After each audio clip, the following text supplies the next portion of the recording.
Paraguay Bicentenario. La historia es hoy. Los niños fueron las principales víctimas de las grandes plagas de la humanidad.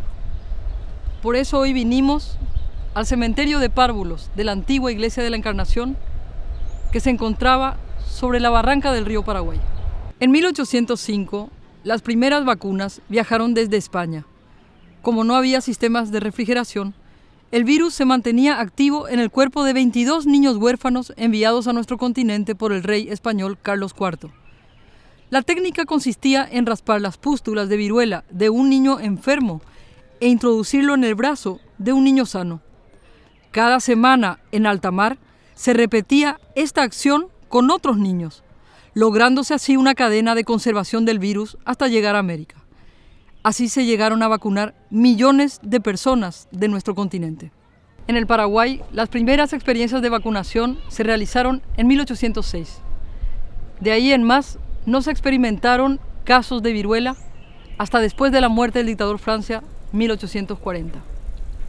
Con el aumento de viajeros al Paraguay, una epidemia de viruela azotó Asunción en 1846 y se llevó a 400 personas en brevísimo tiempo, atacando especialmente a la población infantil.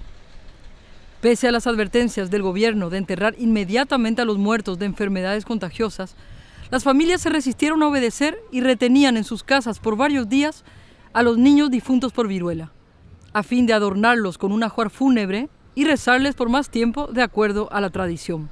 También los curas de la Iglesia de la Encarnación se negaban a interrumpir las largas ceremonias en la iglesia, dejando el virus expuesto a toda la población. El presidente Carlos Antonio López se vio obligado a sancionar a estos sacerdotes y por este motivo suprimir el cementerio de párvulos que aquí funcionaba, quedando la Recoleta como único cementerio habilitado.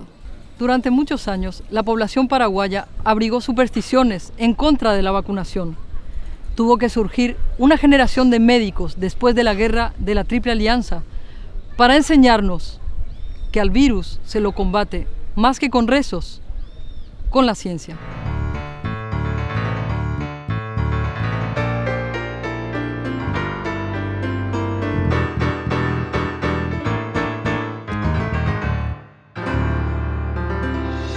Paraguay Bicentenario. La historia es hoy.